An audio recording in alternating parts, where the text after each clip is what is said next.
Alphas talk, betas walk. Welcome aboard, Alpha Army. A glorious Sunday afternoon, March 8th. I am your host, Dun Diesel. We got the boys along. Young Richard the King, Mr. Hardwood, back in the saddle. What it do, Rick? What's going on, man? Been another good solid weekend. Mr. Hardwood doing his thing. What were you on the weekend, Rick? 19 and 11. 19 and 11, still bringing that fire. Where can the Alpha Army find those picks? At Alpha Podcast on X, and then Alpha's Talk Podcast on Facebook. All right. And again, coming back for week number 2 in the guest co-host seat, we got Fritzy. What's the good word? What's happening, man? How's the weekend? Busy. Well, I hope good, busy, and productive. But yeah, Michigan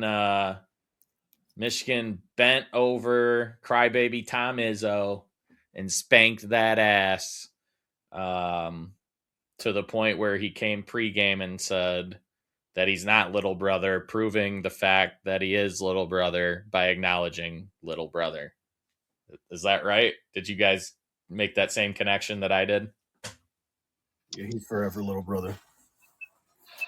Yeah, and when he said about the crowd, obviously, and I'm not nobody's damn little brother. Neither is my team. It's like, dude, just say you have no comment on the little brother. By acknowledging, I was losing a step. By acknowledging little brother, you are being little brother, right? Right. Yes, yeah. Absolutely. It's like if someone calls you a bitch and you say, I ain't no bitch. It's like, well, right. You might be a bitch because you're retorting it, Tom. Tom, you've been doing this a long time. You just simply say, hey, fans are going to do and say crazy things. I got no comment on that. But little crybaby Tom was clearly up in his feelings after getting swept by the boys in blue at Chrysler. First time in over a decade. You love to see it, man. Those games have been very contested back from the Beeline era on. I mean, obviously pre-Beeline, Tom really dominated that series, but the Beeline era on, those have been contested games. But yeah, the game meant nothing. Like Michigan already is locked up a number 1 seed. We locked up the Big Ten. But it means something because that is your rival in basketball, and it's just always good to beat your rival, especially on senior night and on your home court and just finish in the regular season with an exclamation point.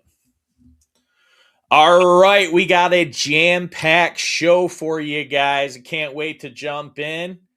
We're going to start it off with our Around the League, the biggest news in all of sports for the past week.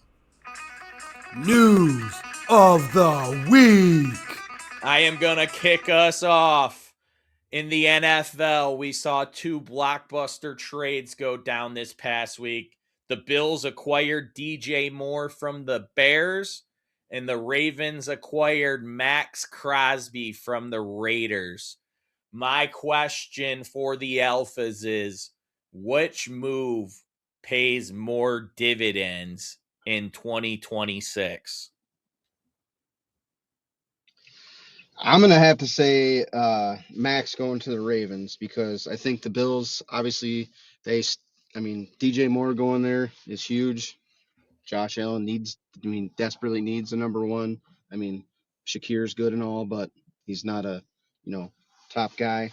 But I think it just, puts the Ravens defense to a better level. And I mean, they still got, Lamar, Derrick Henry, and phenomenal offense. And I think it just brings their defense to a new level. I'm going to go with DJ Moore here because it gives Josh Allen his number one finally outside of Stephon Diggs, who's just a diva. And it might push him over. It might get him to the Super Bowl. Max Crosby going to the Ravens. I just think that Jesse Minter is going to struggle first year. Lamar's getting banged up. Derrick Henry's getting old. And I think it was all for nothing. Yeah, so Fritz echoed a bit of my sentiment. Like, this is Jesse Minter year one in Baltimore. I know that doesn't mean what it used to. He's entering a great spot, right? This is a good team. This is not a rebuild. This is a reload for Baltimore. Maxx Crosby on that defense clearly is a huge addition in a division where you want to get after Joe Burrow, and you're anticipating that being your biggest competition in the division, at least entering 2026. But I'm not sure if the Ravens are necessarily a player away from a Super Bowl push, to where I feel like the Bills potentially are. So I know they didn't lose because of their offense. Like, they put up damn near 30 points against Denver. Is the defense that lets them down, and they still need to improve that side of the ball. But there is a realistic chance that DJ Moore on this offense literally makes them damn near impossible to defend. Beach mentioned Shakir. Like, he's a good number two. He's a good slot guy. He's a good yak guy. And this takes a ton of pressure off him in terms of defensive coverage. DJ Moore is that outside receiver that Josh Allen has lacked since he lost Diggs. He's a good teammate. He doesn't carry the diva and the attitude that Diggs does. I don't think he's going to go out and get you double-digit touchdowns, but I think 13, 14, 1,500 yards are definitely on the table. This is a guy, he's had 4 1,000-yard seasons. Buffalo had to get a wide receiver one. And when you look at the market, and we'll get into that a little bit later on, but it was either DJ Moore, try to make a move for A.J. Brown via trade, or free agency. The top two guys out there were Alec Pierce and Romeo Dobbs. I think DJ Moore is a great fit for what this team needed, both on the field and in the locker room. A.J. Brown with Josh Allen would have felt unstoppable, but A.J. Brown has that diva wide receiver one tendency to him, where DJ Moore is just a damn good teammate. He's a put your head down, go to work guy. I think this is going to be explosive. This is going to be big for Buffalo. So I'm going DJ Moore. Okay. All right, Fritzy. And by the way, I don't think there's a wrong answer there. There's just a wait and And then see. he's reuniting with Brady. From Carolina, which when he had his best 2 seasons. Yeah, so I think those are great moves for both teams. We'll see if it pushes one of them over the top in the AFC. All right, Fritzy, what do you got for us around the league, man? All right, which NFL team is a perfect match for a free agent? And where else do we think the rest of the big free agents land? I would say probably Mike Evans with the Patriots. Oh, Rick going off the board, man. Big Mike to New England. Yeah, I mean, if they don't get there is the talk about A.J. Brown going there, but if they don't get him, I think they would be great. If they would get Mike Evans, I think that'd be fantastic. And then you got other guys. I hope the Lions go after Trey Hendrickson. I mean, but now I think our the O-line will be more of a issue than anything with last week of everything that's happened. I think Khalil Mack probably go back to the Chargers. He did. Yeah, that's a done deal. Okay.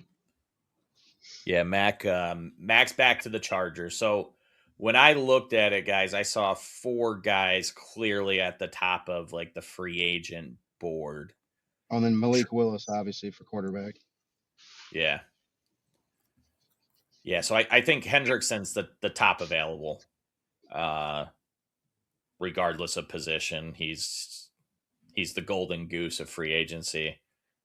I think the perfect match is in Detroit. I think if you pair him opposite of Hutchinson, like you got a unstoppable edge combo that could be Super Bowl bound. I don't think Brad Holmes has the balls to make that kind of move, and with the cap parameters and everything else he would have to do. Just think he's so committed to try and build within and continue to lock these guys up. We know Gibbs has a payday coming. I think Trey ultimately goes to Dallas. I think Dallas is super hungry for an edge, obviously, after they traded Parsons last year. Number 2 on the board, Tyler Linderbaum, the center. I think the perfect fit is the Giants. I think he actually goes to the Giants, so I think he reunites with Harbaugh there and stabilizes that offensive line. You know, Harbaugh wants to run the ball, and having an all-pro center is a key piece to that. The other big edge on the market's Jalen Phillips. I actually think the Cowboys are the perfect fit for him with what they like to do on the defensive side of the ball. I think I'm going with my gut here just because they freed up a lot of cap space, and there's always the surprises on the opening of free agency. I think he goes to Chicago. So I think Jalen Phillips goes to the Bears. And then the last guy I saw on the board in terms of like marquee free agents is Alec Pierce. He's the top wideout on the market. I think Tennessee is the perfect fit for him. I think you give Cam Ward a young number 1 that he can grow with, a guy that can go up and get the 50-50 balls and stretch the field. I don't think he ends up there. I think he takes the money and goes to Vegas and becomes the number 1 for Mendoza, for Heisman Mendoza there. But those are my guesses. What's your thoughts, Fritz? All right, so my perfect fit, I think, is actually Alec Pierce, but going to the Chargers.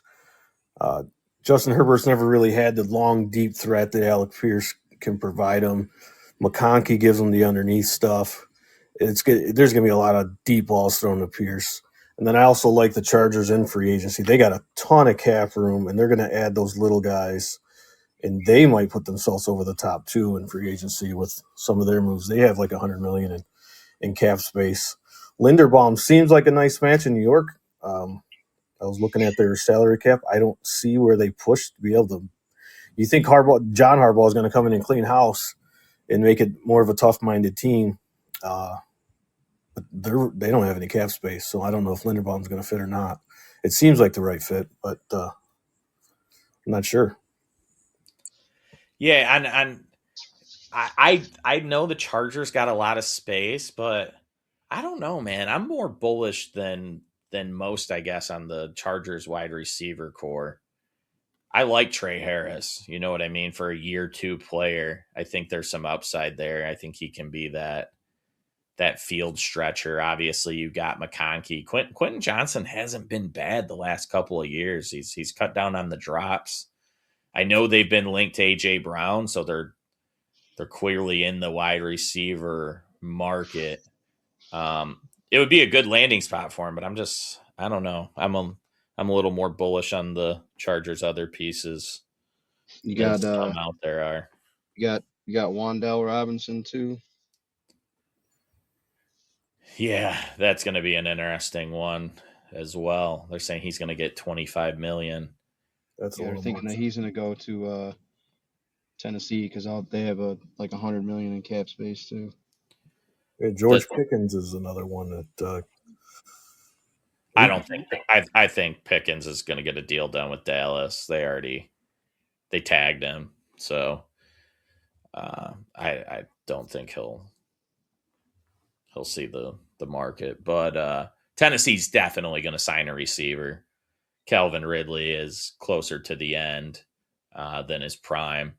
And Cam Ward needs a number one that he can grow and evolve with. The rookies they had last year weren't bad, but he needs a legitimate number one. That's why I like Pierce more than Wandell for Tennessee. Like Wandell's good for those easy. He's like a Shakir type guy, right? Like he's a huge yak. he's a yak guy. Like and those are high percentage throws for the quarterback. But if you're going to be a number one, man, I like my number one to be. If you're not like a St. Brown, right, who's just a freak that can do it all, and he's not necessarily a big wide receiver, I like my number one to be a little bit more of a field stretcher than like a Wandell. So Yeah, Hendrickson, I think he's going to go to the Colts, and then Linderbaum's probably going to stay home. I guess we'll see. I know the one thing that every year there's surprises. We think we know where these guys are going. Right. We fucking don't. But we'll find out. We will find out when it all breaks. What's early tamper period starts tomorrow, and then they can officially sign on Wednesday. So we'll start hearing all these deals that are agreed upon hitting the wires tomorrow. All right, Rick, what do you have for us around the league?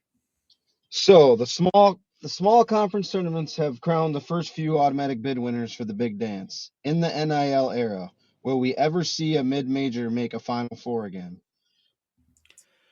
All right, so the answer is yes. It will happen again, but not at the frequency that we've seen in the last 20 years. So in the last 20 years, we've had Florida Atlantic, George Mason, Butler twice, VCU, and Wichita State. So 6 different times in the last 20 years make the Final Four. That's not including Gonzaga, who is technically a mid-major, but I personally don't count them as a mid-major team, even though they qualify conference-wise. They've made 2 as well. So if you count Zaga, it's 8. If you're like me, you don't count Zaga, it's 6. I think NIL makes it a lot harder for these mid-majors to keep the continuity and have these super senior teams that we saw make these runs. I think you'll see, like, if a guy does well at a mid-major, he gets poached and he's on to Power 4 and he's getting big NIL money. So I just think it will be a lot harder. It will happen again. I mean, like this year, Miami of Ohio's 31-0, like undefeated regular season. Like, I'm sure they'll lose the majority of their team next year, but you just never know. It's March Madness. It's crazy. It will happen, but it won't be 6 times in the next 20 years.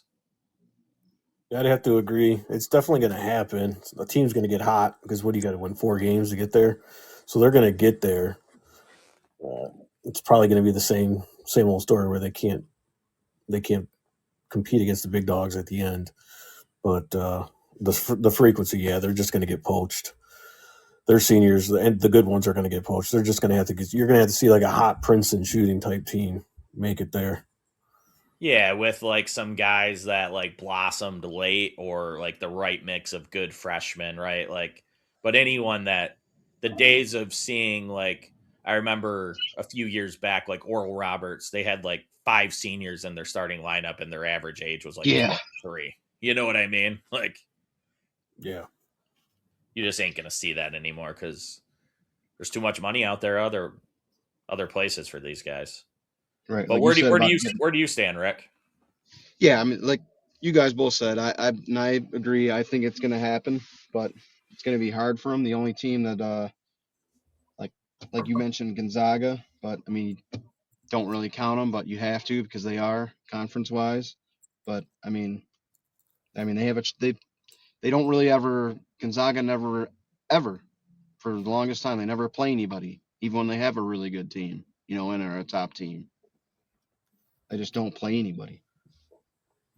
Yeah, man. That Gonzaga team that lost to North Carolina late was a fucking really good team, man. That was a national championship level team. And but they had Karnowski, the big Polish dude. But yeah, that was a That was a really good team, man, and they could have easily won that year, but they just came up a little short. But yeah, you never know with Zaga, right? Like, what are they this year? They're 28 and 3, 29 and 3. Yeah, 29. They But they lost got by 30. they got hammered by 40 to Michigan. So Right. that don't mean they're not a good team. Like, Michigan's embarrassed a lot of good teams, but Gonzaga is one of those you just don't know until you get into the tourney, and you got a flag plant obviously before the tourney starts. Gonzaga is one of those, like the second weekend, like they normally always make the Sweet 16, that Sweet 16 game, they play someone pretty decent, and you can tell, like, oh, this is a really good Gonzaga team, or oh, they're probably overrated. Right. But you don't know until then. You just don't know. They're just like, oh, they'll make Sweet 16 because that's what Mark Few does. But yeah. All right, boys. Moving on to the local topics. So it's 3 around the league, 3 national topics, the 3 biggest topics in sports for the week, and then the biggest local topic of the week. This is a Detroit-based podcast. So locally, we'll talk Detroit sports and then Michigan hoops, basketball, or hockey. No little brother talk unless we're absolutely forced to on this podcast. But in terms of Detroit sports, the Lions made some pretty big moves the past week. So they traded David Montgomery to the Texans. They cut Graham Glasgow, and they released Taylor Decker. How do we feel about the moves in the overall current state of the 2026 Lions? I don't feel great about them. I mean, the trade for trading away Demo, I mean, they got great return, I think. So I think there was a couple other teams that were interested in him, and Houston upped their offer. How I feel about the move, about Glasgow being cut and Taylor Decker release, the line is just now that much worse, and it's a giant. To me, it's just a giant question mark. I mean, I think Demo wanted, months ago. I think you could see that Demo wanted out even by the end of the season. I mean, there were rumors out there, but it doesn't make me feel good about the season coming up for sure. What's your thoughts, Fritz? Yeah, I'm not too worried about it. I think by the the end of the offseason, we're going to see that they've covered these holes. I don't think Juice Scruggs being in that trade was an accident. I think they actually like this guy. I think this is a guy they scouted and wanted back in 23 in the draft. Glasgow, love the guy, came to work, but he just wasn't cutting it anymore. There wasn't anything left there. Decker was making too much money. We'll never know what goes on behind those scenes, but Sewell will come right over into the left. They'll get somebody in those 2 holes. And, Yeah. Montgomery was kind of confusing because it was like he didn't have the same explosiveness. So was it up front, or was it him, or so was his heart just no longer in running that hard for us, or what? What was the deal? He was not productive at the end of last year. Yeah. So here's my thoughts. So I think Montgomery wanted more touches, right? So I actually think, like, Montgomery had a good year with how shitty our offensive line was and how limited touches he got. It just didn't feel as good because it was a reduced workload, and our offensive line had him constantly getting hit near the line of scrimmage. So I think that was just a thing where he saw himself still in that Sonic and Knuckles, like 1A, 1B. And with just Jahmyr Gibbs just being that good, that anyone that you pair with Jahmyr Gibbs is just a 2. He's a 2. And I think Montgomery still sees himself as a 1, or at least a 1B. And I just don't think the Lions were going to use him like that. So I think he wanted to go somewhere that would. I think the Texans is a good fit. I like the return, like Rick said, getting a 4th for a running back that's almost 30 with only 1 year left on his deal. Great return. And then I think, like you said, Fritz, I think Scruggs was not an accidental throw-in. That wasn't a guy that the Texans were just like, yeah, we're going to cut this guy. Do you want him? I think the Lions wanted him involved. I don't think he's a starter, but I do think they see him as a developmental guy that can provide depth and can eat snaps if needed, if called upon with an injury. So he was a second-round pick. I definitely agree with you, Fritz. This was someone Brad Holmes scouted and liked. Hank Fraley scouted and liked. He has not been good in Houston, but that doesn't mean that they don't see what they saw on tape coming out of college with the snaps that he's gotten in the pros. Yeah, it's changing the systems. I think is big for him. Yeah, Glasgow was toast. Like Michigan man, I love Graham Glasgow. He was terrible last year. Let's just call it what it was. He was really bad. He was awful. Everyone saw this coming. He saw this coming. That was a necessary move for the Lions to be better in 26 than they were in 25. Decker, longest tenured Lion,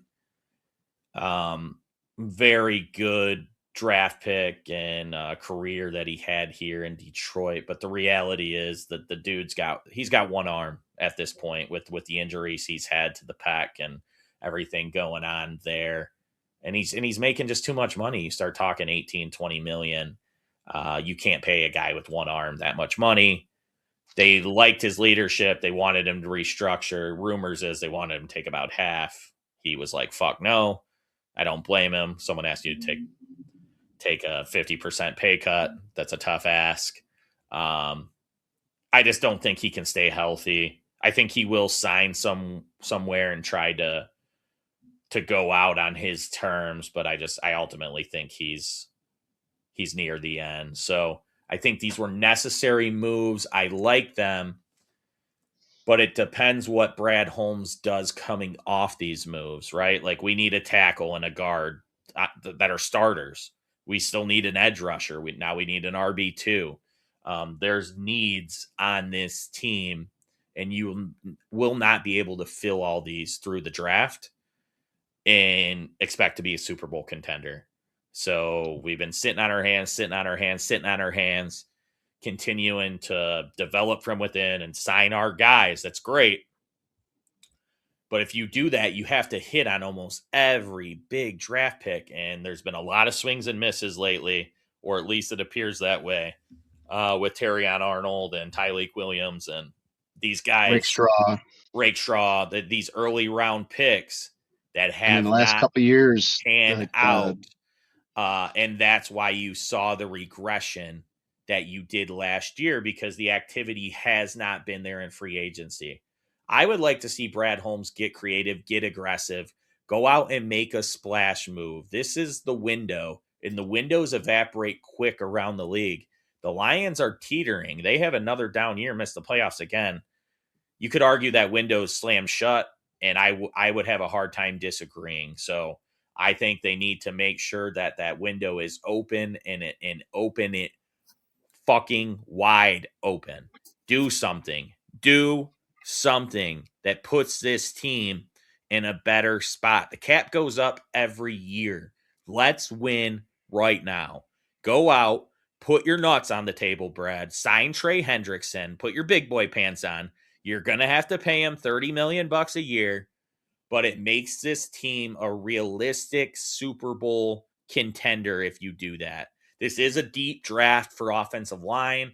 I think you can definitely get a starting guard out of there to pair with Mahogany. By all indications, we're moving Rutledge over to center. Sewell's going to go to left tackle. So in free agency, I want that edge, and I want my right tackle. That's what I'm hoping to see Brad Holmes do in the next coming days. All right, shifting into our next segment on the Degens on Sports. It's the Gambling Gurus. Gambling Gurus Weekend Bets. All right, Corporal off getting married, so there is no bets that counted towards the standings. We still gave you our individual bets as if we were picking them for the standings. for you to build your bankroll, to get some winners on the board. The boys went 3 for 3 last week. Touche, boys. Touche. We all hit our Sir. bets last week. Dun Diesel hit you with the Houston Rockets, Denver Nuggets, Arizona Wildcats money line -164. That was a winner. Fritzy had the Rockets whiz over 221.5. Easy W. And then Beach with the cruise control, Duke -9.5 for the win. Dun Diesel had the Nuggets -11.5 for the group parlay, and I let you guys down there. Denver has just been playing like shit. They won for my individual bet in terms of the money line, but man, they played a close game with Utah. What was it? They won by what? Like 2 points? 1 point? 3 points. Three? And oh, okay. They were lucky to win. It was a tight game throughout. They were never in a position to cover. But they're playing like shit. So that's one to bet against as we move forward. Regardless, with Corporal being gone, we are still going to build up that PPP, that potential punishment pool.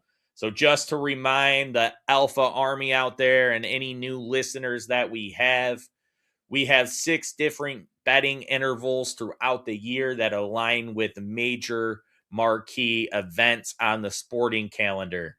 The person in last place in terms of the standings on that leg will have to do some form of punishment from the PPP that is assigned to them by the winner of that leg. So leg number 2 that we're coming up on will be on Final Four weekend. So it is encroaching quick. We lose 2 weeks in terms of standings with Corporal being gone. Corporal was the loser on the first leg and will be getting a full set of acrylic nails with the design of our choice at some point before Final Four weekend. That will be videoed. That will be all over the socials. That will be must-see TV. He has to keep them on for a week. I cannot wait for that. We will let you know once we set that date, once the Prowler gets back from his honeymoon. All right, boys. Potential punishment suggestions. Let's go around the horn. We'll have Fritzy start us off. What do you got? All right, so you get to go to a busy intersection, asking for donations due to gambling losses. In bold letters, will work for parlays. How much money do I have to raise, or how much money does the loser have to raise before they can go home? They can go home. Oh, you gotta do both rush hour shifts. So you gotta do like 7 to 9:30, and then like 4 to 6. Oh shit! The morning and night. The only benefit on this one, so I was thinking on this one, like if you get assigned this, you actually can potentially put the money into your gambling bankroll. I know Right. I know the good people out there would say donate it to charity. But if you're the last place loser of that betting leg, you might need the extra funds. So I don't think anyone can judge there. I hate people driving. I think they drive like fucking assholes, and I would be worried that I'm gonna get hit. Yeah, like that is my biggest concern on this one. And because of I don't think people can drive, because I see the majority of women cannot handle the wheel out there. I'm gonna vote no. It's a safety based no. You can call me a pussy. But yeah, I'm going no, because I like the idea, but I think people can't handle the wheel. Same guy over by my house. He sits at the corner of the highway there. He's been there for 7 years. He's never got hit. Yeah, you would have to sit on the corner. Like, there's no way I'm going to be like one of those Lions Club guys with the fucking boot walking like literally in traffic. Like those in the guys, intersection. yeah, those guys are insane. They're mainly like 70 or 80. So I think in their mind, they're like, yeah, well, if I get hit, I get hit, it's over. It's my time. So it is not my time right now. You would have to do the corner or something of the sort. I'm leaving it in Rick's court. I'm sticking with my no, so I'm leaving it up to the king.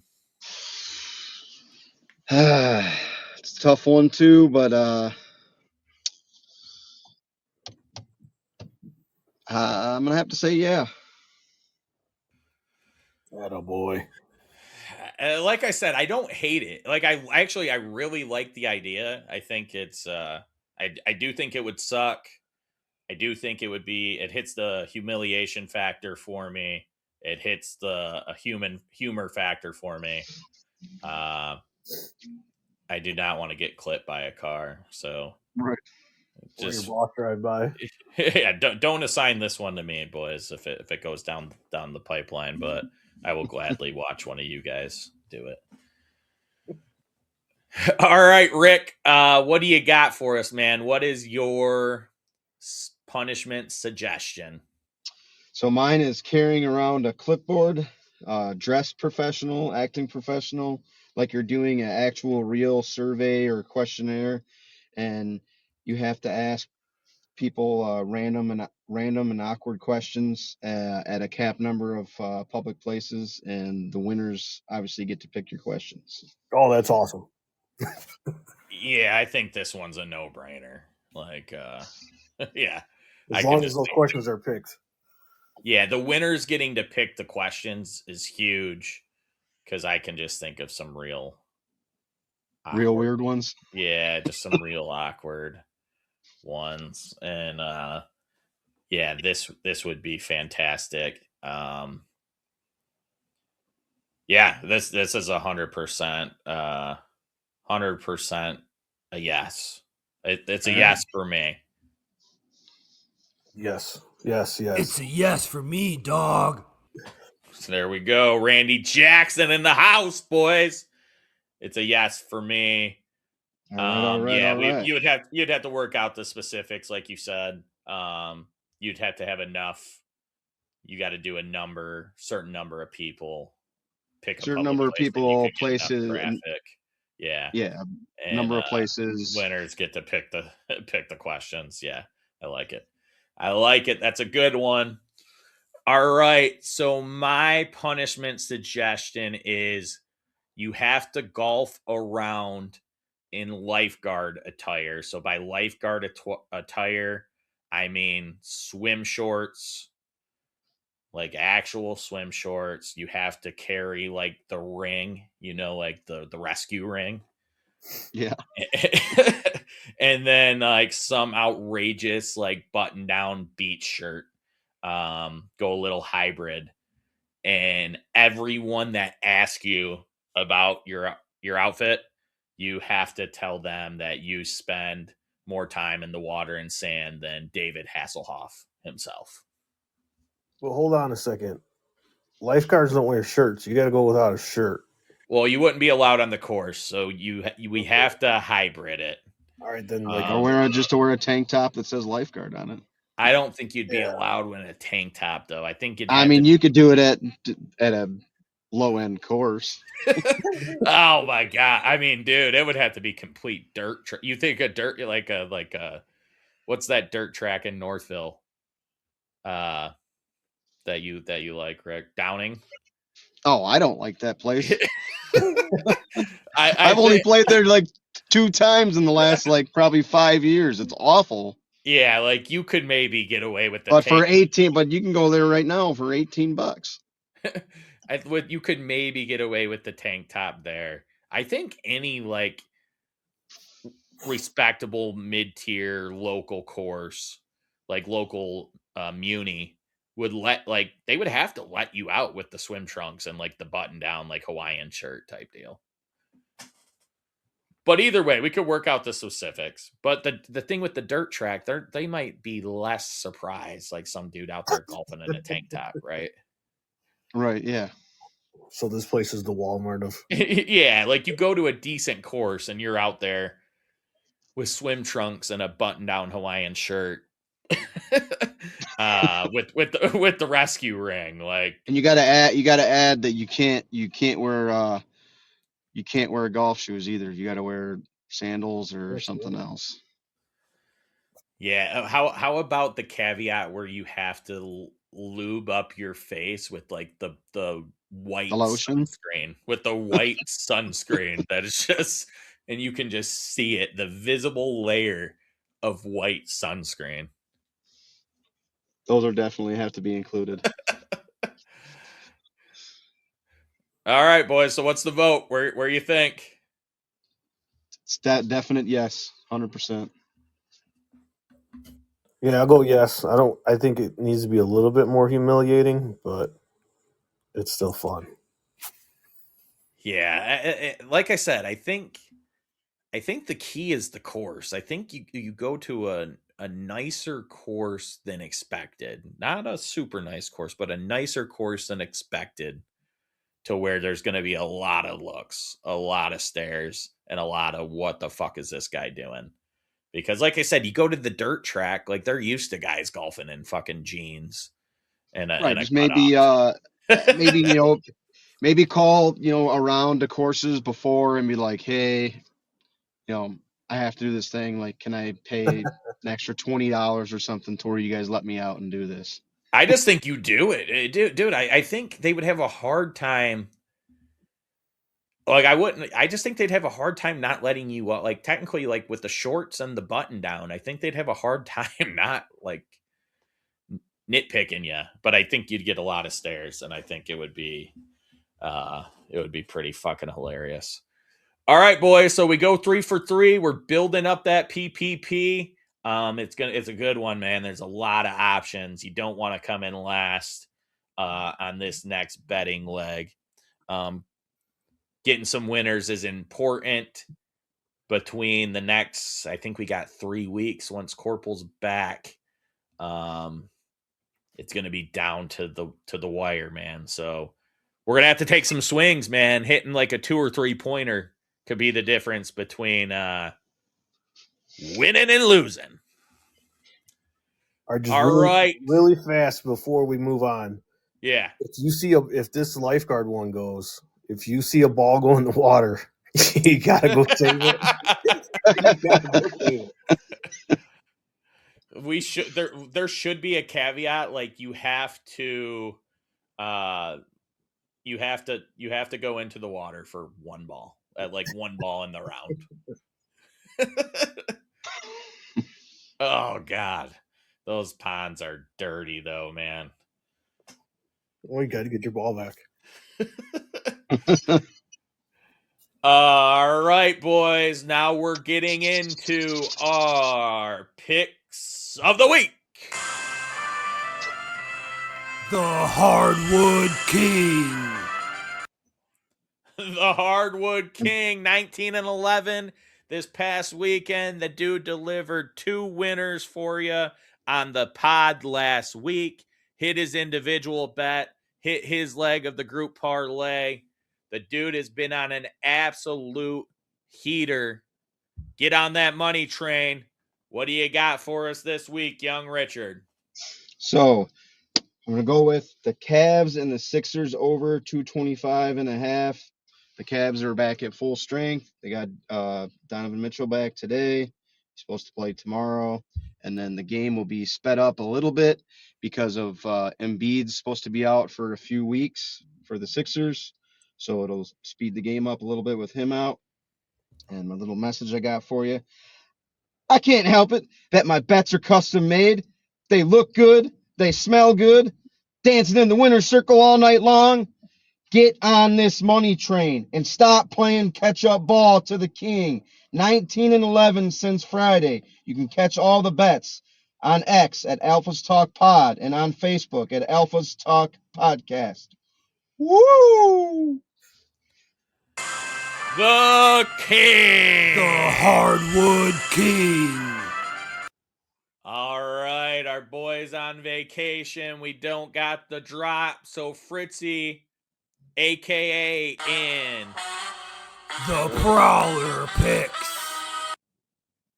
what do you got? The Snickle Fritz selections. I got the Knicks over the Clippers, giving up 1.5. I think the Knicks got something to prove right now. They're behind the Pistons, and they're starting to feel it. So they're going to play hard. The Clippers aren't playing very good. Yeah, the Clippers have been playing like shit. The Knicks are another team, man. Like when they are at full strength, when they got their starting five, they're really good. And all five guys are healthy right now. So the only thing that gives me trepidation there, it's a weird number. Feels like it should be a little more. But yeah, I'm with you.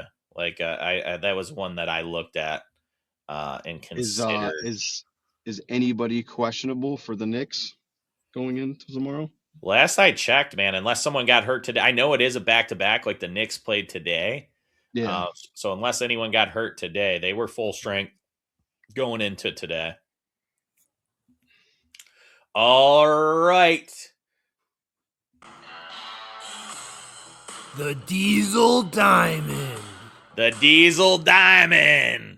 Bringing the smoke, bringing the heat, bringing the winner, bringing you the bet that you need to pull up the app and get it into the bet slip. For my individual selection, we're going Cavs Thunder on the money line, minus 162. Like Rick said, the Sixers are beat to hell right now. The troll, Joel Embiid, is injured again. Paul on the illegal substance. George is still out. VJ Edgecombe has been hurt. They got no one. The Sixers on Baltic with crack. It's in Cleveland. The Cavs are going to coast. The other part of the bet is the Thunder. The Thunder are at home. Thunder are still beat up. We'll see if Chet plays tomorrow or not. Indications are he is going to play. Jalen Williams is still out. But they play the Nuggets. And I told you that I'm going to start picking on the Nuggets until they give me a reason not to. Denver's just not playing good ball. They're struggling on the defensive side of the court. They're giving up a ton of points. It seems like Joker and Murray are just more worried about getting their individual stats than playing winning basketball late. I think the Thunder roll. The Thunder roll. And the lightning strikes. Cavs, Thunder, minus 162, baby. They've beat them up the last two times, and that last game was real chippy and ended up going into overtime. Yeah. Oh, yeah. Yeah. When Joker looked like an absolute psychopath. Oh, like and he was you don't fuck with a dude that when he was a little kid, his brothers used to throw Chinese stars at him. Yeah. Yeah. Yeah. He looked like an absolute. That looked like the king on opening day. That looked like the bear unhinged right there. I've seen that look. That's a look of a guy who wanted some smoke, whether it would have ended up good for him or not. But he was all about that life and wanted that smoke. Yeah, that's an underrated storyline there. The Nuggets are just playing too shitty, though. We'll see, though. Maybe we get Dort Joker part 2. That would be electric. We shall see. It's a Monday.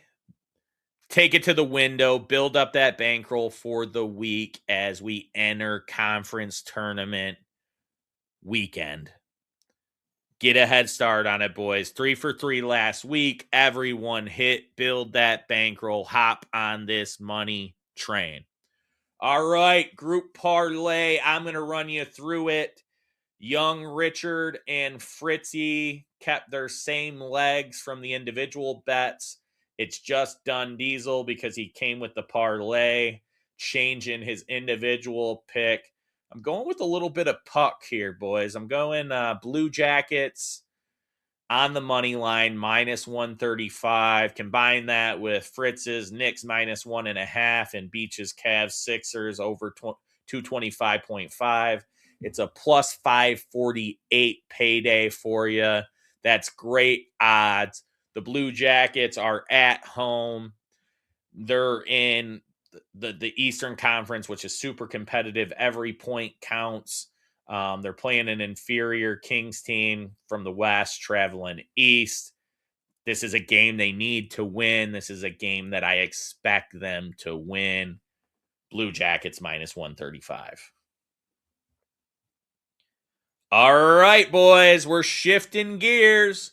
Moving on to our next segment. It's the Alphas in action, and we're kicking it off with our question of the week. Question of the week. So this is the water cooler, lunch table, happy hour, group text. Shit that you guys are talking about, dying to know that you're debating, going back and forth with, and you're looking for that alpha opinion, the absolute clarity, that divine intervention, the trump card, and that's what we're here to give you. I will kick us off. My question of the week, fellas, is what is the drink combo and amount that puts you in the perfect zone on the golf course? So this is a perfect question for me, seeing that I am a wet golfer and I need booze in my veins to get me going good and shooting good. Because otherwise, if I'm dry, you know, I'm just hanging there like a If you're dry, you might as well be high because you're going to be out of there. I'm gonna be playing in the water and the sand more than the hop. So the drink combo, the amount to put me in the zone would be 6. I think that would be the perfect combo to be in the zone. Now, are you mixing liquor? Because I know you're a guy that likes to do a little shot ski or two to start the round to expedite the process. So, what are we looking at in terms of like drink combo? And dude, break it down granular for me. Are you talking like a shot of Fireball, 4 neutrals? Like what are you thinking? What gets Rick in the zone? So you know me pretty good on the golf course and in general. So it'd be for the first drink, kick off. I mean, if it's an early amount round, no, I mean just any round in general, I guess. Definitely would be kick it off would be a double Bloody Mary and then 4 neutrals or high noons. There we go. You heard it. You heard it. That's where the king is, right in the perfect zone. Now, the funny thing about the zone, man, is like when you're there, you're at the top of your game and you're playing phenomenal. But it's a fine line, right? Because if you stop drinking, it's almost like the regression sets in, right? You're afraid, right? Like you're like, oh shit, I'm gonna sober up and start shanking. But if you keep pouring down, you're like, shit, am I going to end up tanked and start shanking? So maintaining that zone. What's your maintenance level, Rick? So after you hit the zone, are you a neutral every 2 to 3 holes after that, or what's the maintenance to keep you in that? I would probably say the maintenance would probably be after I get to 6 would probably be the maintenance would probably be 3 more would be 9 tops, maybe 10.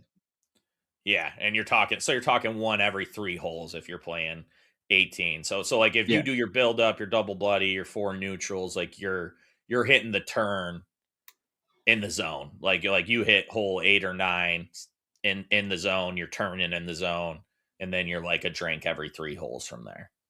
Yep. All right, Fritz, I know not as much of a golfer or drinker, so you can even correlate this to maybe the softball diamond if needed. But what's your thoughts, man? You know what? I actually like it better straight. I probably would go with it would just be a monster, and it keeps me focused. I don't need to loosen up usually. So Fritz, dry golfer. Yeah, Dry golfer for Fritzy. yeah. Same. If you were going booze, if like you're on a boys trip, you're going to be mixing it up. What's the right amount for you to feel good without compromising the performance? Yeah, well, we can't keep score if that's going to happen. So, one or two, and I might get like superstitious and say I'm on a golf course and I'll drink something that's got lemonade or iced tea and think I'm Arnold Palmer. Okay, dude. Arnold Palmer is always a safe go-to, or a John Daly. You know what I mean? Yeah, Like, you could, right. Put some vodka in it. yeah. Get the John Daly flowing. Like, it's always a safe. And let's be honest, on a hot day, it's refreshing. Yes. You're in the mix, loosens you up a little bit. So obviously, I am a wet golfer. I just think, man, it just loosens you up. You get more out of your head. Golf can be a mental mind fuck. You start getting in your own head, and I've seen guys collapse. I've seen shanks. I've seen the whole gamut. I've been there, of course. So I think finding that slot, finding that zone is important, and it is a fine line, because if you spend too much time trying to get to the zone, you go your whole round potentially not playing your best golf. If you get to the zone too fast, then the maintenance is expedited and you potentially get too tanked and you torpedo the back nine. So it is about finding that cadence. I think Rick is onto something. I do like starting with a mixer. So I used to be a Bloody Mary guy. Heartburn just has dampened my enthusiasm for them. But I do like coming out the gates with some type of mixer. I became a tequila guy the last couple of years. So you start off with I like starting off with like a long pour, and you tell them just like, hey, I want a single long pour, because if you tell them a double and they're a heavy pourer, that thing's going to be fucking gasoline. And it's not even going to be It's going to be awful. Yeah, it's going to be straight gasoline. Light, take a match, and the whole place would go up in flames. And that's happened to me too much. So I will specify. I will say, hey, I want a Casamigos Blanco, soda, splash of lime juice. I want a single, but I want a long pour. And they'll pick up what I'm laying down. Because what I actually want is a true double. But I don't want a double long pour, because, like I said, so it's gasoline. So I want a true double. So generally, if you tell them single long, that's what you get. That's the great start off. I made the switch 2019 to the seltzer life. So it's definitely high noons and beers. Generally, for me, my answer is a little bit more simple. It's three to four per side. So I'm definitely buying generally like 8. Like if I'm buying them all up front, I buy 8. Some rounds I might drink 6. Some I might drink all 8, but I do like 3 to 4 a side. Ideally, I think that's the happy spot. And ultimately, I think me and the bear are pretty close. Maximum, you end up in that 10 drink range. Minimum, you end up somewhere around 6 or 7. Depends on the round, depends on the flow, depends how you're feeling. But yeah, I mean, I think if you push over that amount, you end up too tanked and not where you want to be in terms of performance. Can't on the course. You can't go out of the slot. You got to be in the slot. Well, you know what will fuck you up in the slot, man, is like, Rick, you have a plan. I have a plan. We know like what we want to drink and how much we want to drink.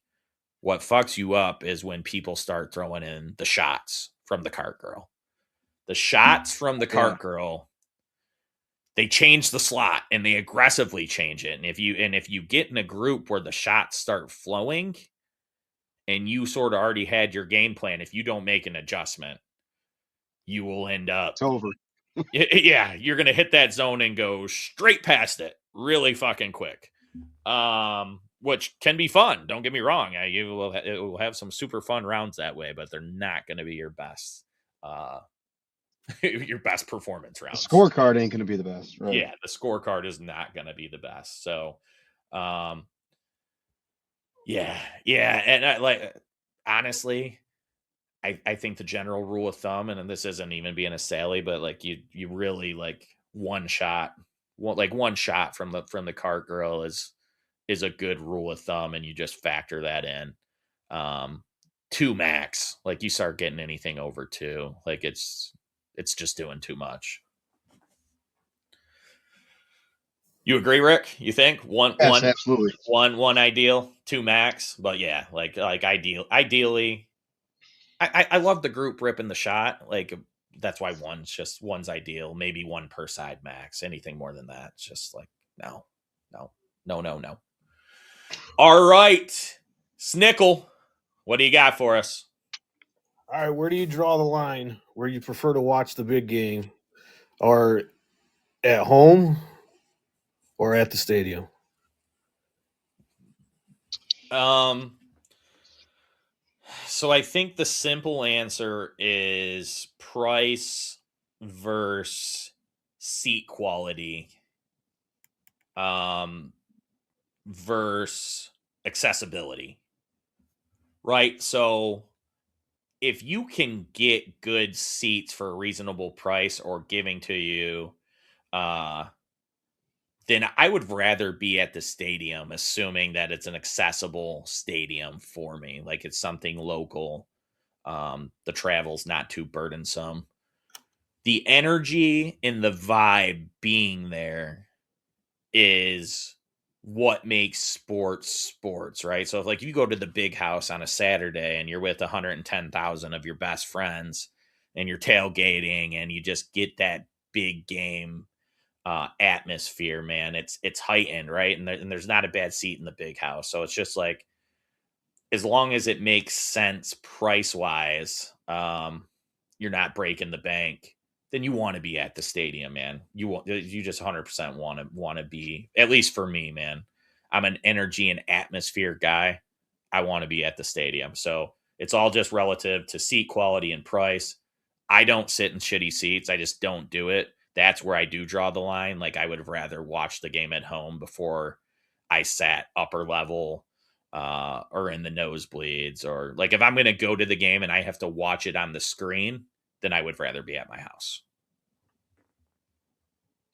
Yeah, I 100% agree. But it definitely had to be the big games, and like you said, Sean, the price and just the, like you said, the atmosphere and with everybody, like you said, that the big house, 110,000 people, and I would rather do like the little games at home.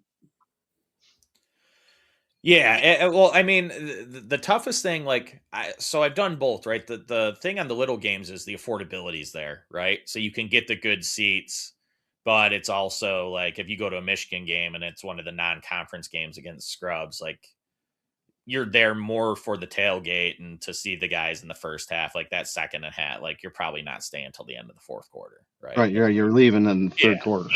Not when you go to App State. We don't talk about that on this show, Fritz. When I was there. But the reality is, man, it's just like you see some of this. It's like I'm not sitting in the second level of LCA. I'm not sitting in the second level anywhere. I don't like heights, but it's just like even if heights were a non-factor, like I'm not sitting up somewhere where, like I said, where I'm spending more time watching it on the jumbotron than I am on the court or on the field, on the ice, whatever you're going to see. Yeah, I think context is definitely the price. I didn't even think about the price, but that definitely like your cost, almost like a cost analysis on where you're going to sit. I've been to so many big games that I like being at home, and the line's shorter and the food is whatever I feel like it. Yeah, I mean, there's when you're going to the game, like you're committed like you're going for the atmosphere, for the energy, for the party, for the time, right? Because like there is a lot of inconveniences when you go, right? Bathroom lines, food lines, like parking, getting in and out of the stadium. Like there's a lot that factor in, like watching at home, and like the quality of the experience has risen so much that it's just easy, right? But you cannot replicate the atmosphere. So like you're going for the vibes. Yeah, Right. You're going for the energy. yeah. So For me too, it depends on the Pistons run, like the '04 Pistons. Being there was nothing like watching it on TV. It wasn't even remotely the same. But then like Michigan, Ohio State, and it's freezing, and you're up. yeah, Uh, you're saying like being at the Palace was an absolute electric factory. absolutely. Yeah. Yes. Like Yes. just insanity. Yep. Yeah. But it's like, but yeah, and the weather, you start factoring in. And the other thing is like, are you watching alone at home? Like, or are you having like, is it a watch party? Because like watch parties are fun too. You know what I mean? So like you can bring energy and atmosphere with you back home, but it's just yeah. I think the answer, if the price is right, it's in person. Absolutely. All right, young Richard, what do you got for us? So my question of the week is, what is your weirdest superstition? Yeah, so I'm not an overly superstitious person. Um the so I as I was cycling through this question, I was drawing like what superstitions do I like 100% definitely have. And the one that was jumping out to me was, so we let me preface, we got the band back together for softball. So we're kicking off softball season balls deep back in 2026 spring session. Um I've played baseball and softball the majority of my life, and the thing that I still do not do to this day is I do not step on the chalk lines Never. when I'm entering or exiting the field. So I just do not do it. That's been since I was 5 years old. Like my dad ingrained that in my head. Like it's bad luck. Um, so I don't do it. I do not, never. Like I never will do it. Like I see someone do it, I'm like, oh, like it literally like it startles me. Like, oh shit, like this guy's fucked. Yep. Uh so 100% that is one that I adhere to this day, and have adhered to my entire life. So I would say that is my weirdest one, just because how serious I take it and how much it freaks me out when people do not do it. Yeah, I would follow that one. I definitely, when I coach the kids baseball, play softball, play baseball, you never step on the chalk. But my biggest superstition that I've always had is if I do well, it's not they're washed, but I wear the same underwear. Like even if it's a pool tournament, I got to play again the next day. I'm gonna go wash them. You're wearing the same Yeah, breeches. I'm wearing the same ones though. I've heard about guys like you. Well, I do it clean. I don't wear stuff that's gonna crust off me. I wear clean stuff. Yeah, that's I don't believe you. I think you don't wash them. Oh no. Definitely wash, sir. I think you're wearing the moist boys, airing them out. No. Same underwear. Okay, we got one of those. You're my I I think think I've you actually washed them in the sink before at a pool tournament when I was staying in a hotel, and it was the, and I dried them with the blow dryer. have you ever tested the theory where you're like, dude, it was a tough day. Like there was some swamp ass going on out there. Like it was grueling. It was hot. The balls were sweating. I don't know if this is salvageable in the hotel sink. I'm going to change my underwear. Have you tested that theory? Or Fuck is this no. something you have never broke? No, fuck no. Are you kidding me? If you're playing good, if you're playing bad, yeah, I got extra pairs of underwear with me. I might go upstairs mid tournament and change them if I'm playing like shit. All right, Fritzy, bringing the heat with the underwear superstition. Where do you stand, Richard? So mine is the same thing, is a piece of clothing, but I mean, like I said, you know me. Fritz doesn't know me as well, but I'm I got one of my nicknames is the Bear, and I got the Bear Trap memory, and mine is a certain shirt. Like not only if it's a big game, if it's any kind of other event, if it's a date or et cetera, et cetera. If I have a bad memory in that shirt, I'm also a hoarder, so I have shirts that I just never got rid of. I will not wear that if something bad happened wearing that shirt at some point in my life and I remember it, I'm like, I can't wear that. I got to wear something else because I don't want no bad juju going on. So, do you have a lucky shirt, or is it just you discard shirts when they are unlucky? Correct. Okay, yeah, that is weird. That is 100%. So, if you wear you got a sick Michigan shirt or whatever, you bought it, you wear it out to watch the Ohio State game, they lose, like that thing's never getting worn again, Not on game day, right? Just not on game or day. at least not on game day. Like, or is it just like you're never putting it back in the game day rotation? No, like I'm saying, like if it's not only just sports related, like anything has happened, like in that shirt, bad. Like if you get a flat tire, you're not wearing that shit again. Like if I'm going to something important, like I said, like if it's a date or if it's a big game, or I'm like I can't wear that shirt because this happened or that happened. Yeah, So, that's pretty fucking weird. so if you get divorced, don't wear the same suit to the second wedding. Is that what you're saying? Definitely, yes. I'd probably keep the suit and probably wouldn't never wear it again. Oh shit, Fritz, did you get married the second time? Are you married or just dating? No, I'm married. I've been married. Married again. Did you wear the same suit? I might have.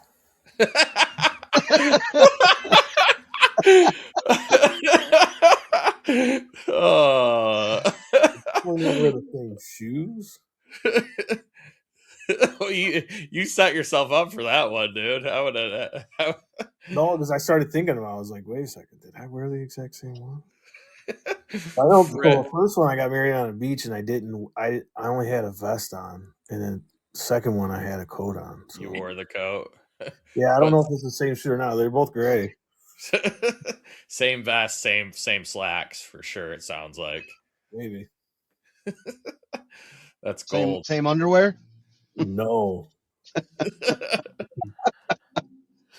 No. All right, guys. So a little twist on the question of the week. We are going to add in a listener-based question. It's going to be the Alpha Army question of the week. You guys can get those into us on X at Alphas Talk Pod. Send us a DM, write us right on the wall. Whatever accessible for you. Rick, what's the Facebook handle again? Alphas Talk Podcast. Or same thing at Alphas Talk Podcast on Facebook. Our question of the week from Twitter user Quick Draw McGraw. What triggers the start of vacation mode for you? So obviously you got to have, flying or driving. Flying for me would be that first pre-flight drink at the airport. So I got to have drinks in me to fly on the plane. And then for driving, it'd be as soon as I put that car in reverse or drive, leaving my driveway, heading to vacation. Okay. All right. So for me, flying for sure, you nailed it, right? So flying is once I get through security and I find that first watering hole in the airport, then it's officially vacation mode. From there on out, regardless of the flight, whatever, like my mind is, we're off and running. Driving for me depends on the duration. So if it's a one pop shot, so if it's something that I'm driving all the way through, it's when I get there, right? So when I get to my destination, the hotel, the Airbnb, whatever, when I get there, get checked in, that's what triggers it for me. If it's a multi-leg driving trip, so something like you're going to break up and stay because it's a super long drive, it's when I get to that first hotel, that first place that I'm staying. Regardless if I have more driving the next day, I'm not at my final destination. Like getting to that first hotel really sets it off, and it's like it's vacation diesel mode. Okay. For me, it's when I can put the phone down and I don't have to look at it. Because like most of the time, especially if you got a family, you got a job still to get everybody there. So it's once I can get where I'm going, set the phone down and forget about the damn thing, that I'm on vacation. No work, Yeah. no nothing. So we're 3 for 3, man. So it's like I know some people are like this, like the second that they clock out of like their last day of work, like their last second of work, and they're like, "Hey, I'm done. Like I'm on vacation mode." But we're 3 for 3. We sound pretty like destination based. So Fritz, I would sum yours up as basically like when you get where you're going, then right? Like Yeah. that's what. Yeah. Well, So when you get paid salary, you get text message and emails, and then once I get there, then I put the damn thing down. I text somebody, "Hey, I'm out. yeah.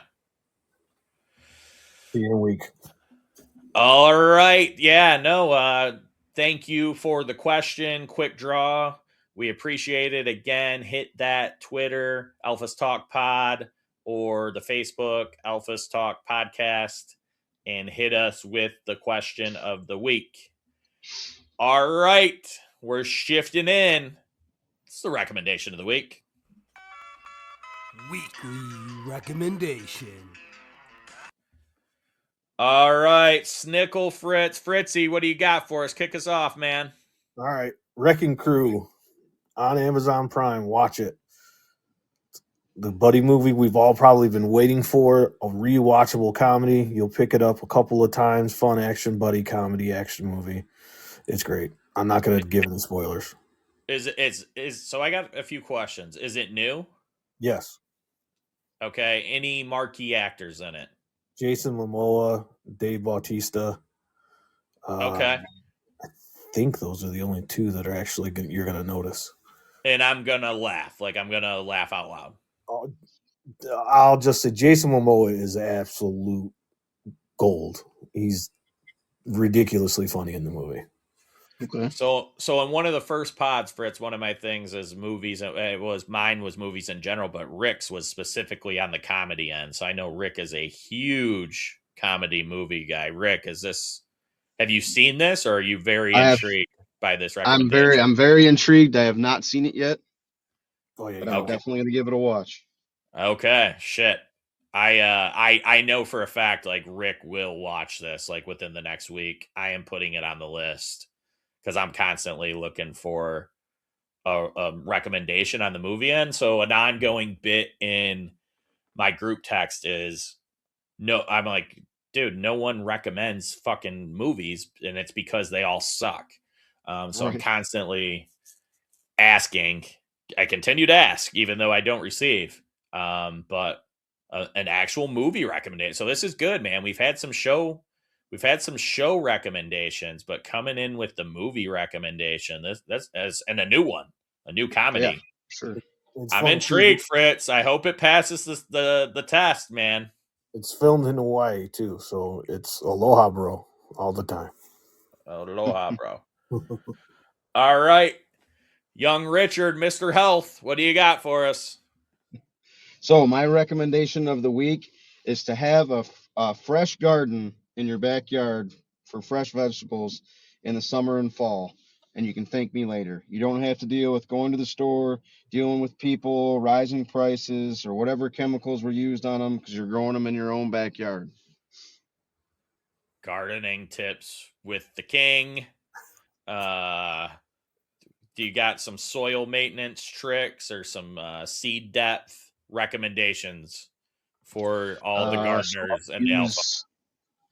So you got to, I mean, it's just like anything else, right? I mean, you got to take care of it, obviously, water it every day, twice a day, in the morning and at night, and use Miracle Grow. I mean, the shit works wonders. I'm not even kidding. Last couple years, I'm not kidding. The shit grows like monstrous plants.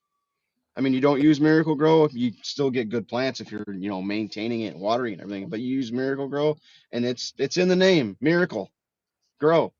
There's no chemicals in Miracle Grow. You might got me on that one. I was hoping to say there wasn't. There's definitely some potent ass chemicals in Miracle Grow. Someone needs to invent Miracle Grow for the dick, right? Like, because if you could take Miracle Grow for your cock and you got monstrous results, that would be. Or you could just shoot HGH in it, right? Yeah, that would fly off the shelves. I guarantee you that.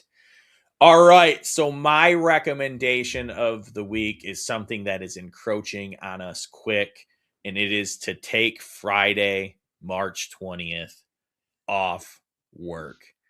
So it's the second day of the NCAA tournament. The tournament kicks off on Thursday. Thursday, cut out of work a little early.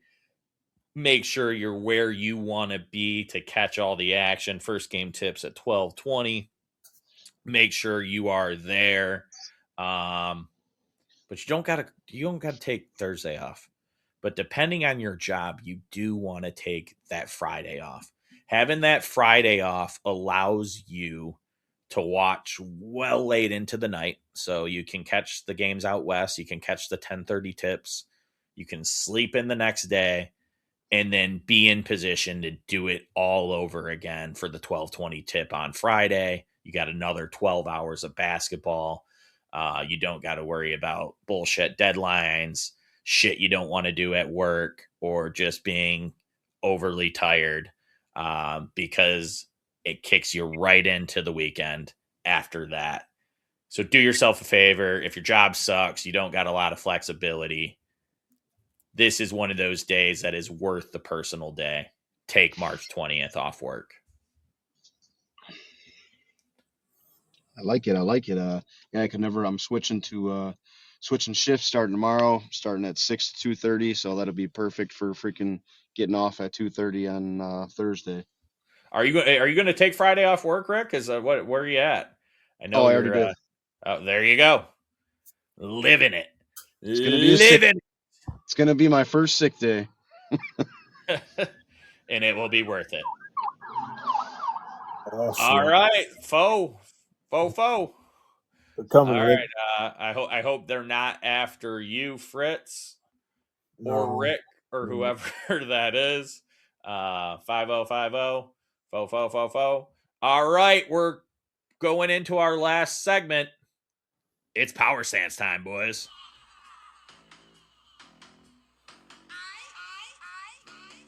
Power stance. Rick, let me hear your best power stance. Let me hear it. Power stance. All right, Fritzy, let me hear it. What, I got to say power stance? Yep. Power stance. That was like a little bit of Macho Man in there. Oh, yeah. All right, power stance. All right, Rick, the king, kick us off.